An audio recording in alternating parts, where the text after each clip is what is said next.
I am live now, according to this. How you doing? Sorry about the lighting situation. I'm here with some of my favorite people, one of which is Joseph Matera. Now, Joseph, I'm going to figure out my lighting here. Joseph has written a book.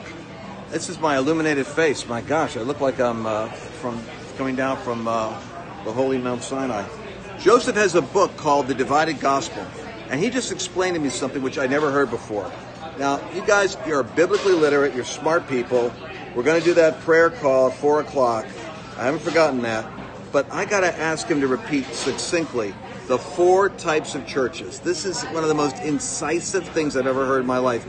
I only knew one type of church, and he's talking about the 4. So, Joseph, I'm going to turn this around. About the 4, Joseph Matera, tell us about the 4 types of churches.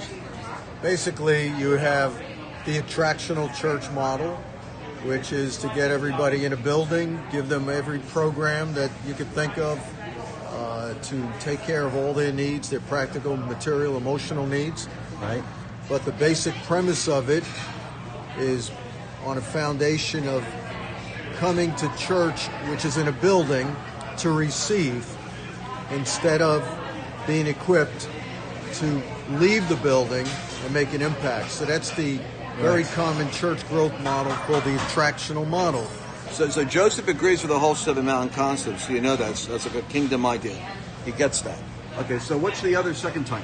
The second type would be the branding model. That would be a church that either is famous already because of their music, or they wrote a best-selling book, the author or the pastor of the church wrote a Let's call it Hillsong. And that's a model.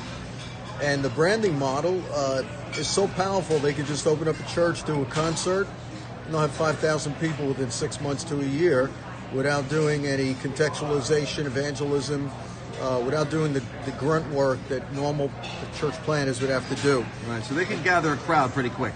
Yes, and that feeds into the consumeristic model, right, that in many ways is antithetical to the Word of God, where it's about service, it's about sacrifice, it's about making disciples. It's not what happens in a building, it's what happens outside of the building that matters in the Word of God. And see why I like this guy? This is very important, because where the church has got to go is towards the 3rd and 4th model. Third model? Third model is the missional contextual model.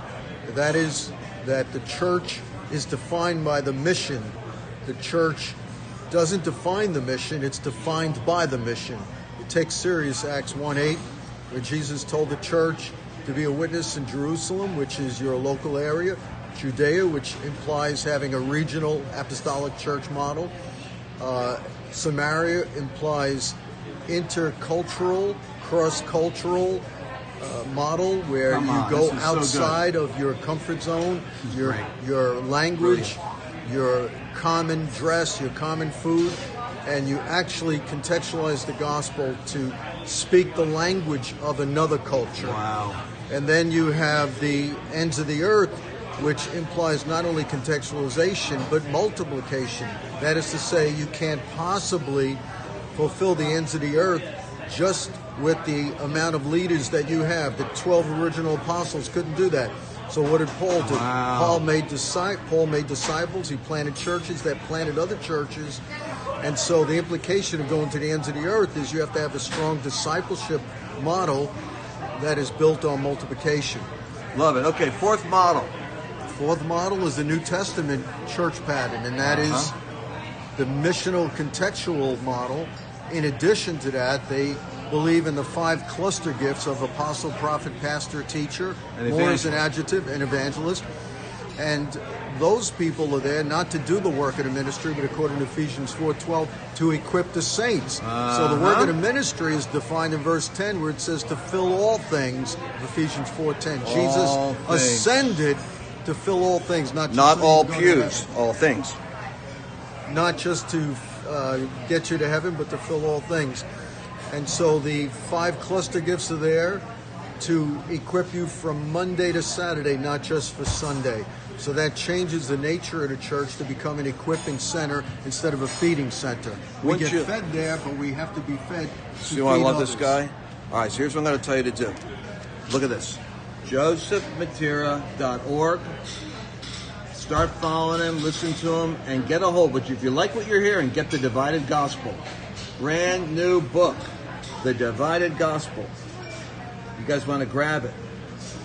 Any final thoughts there, my dear doctor? Please buy the book. I have to feed my children this week. It's going like hotcakes, trust me. He's being very humble. All right, I'll talk to you guys later. And 4 o'clock, we're going to pray. Bye-bye.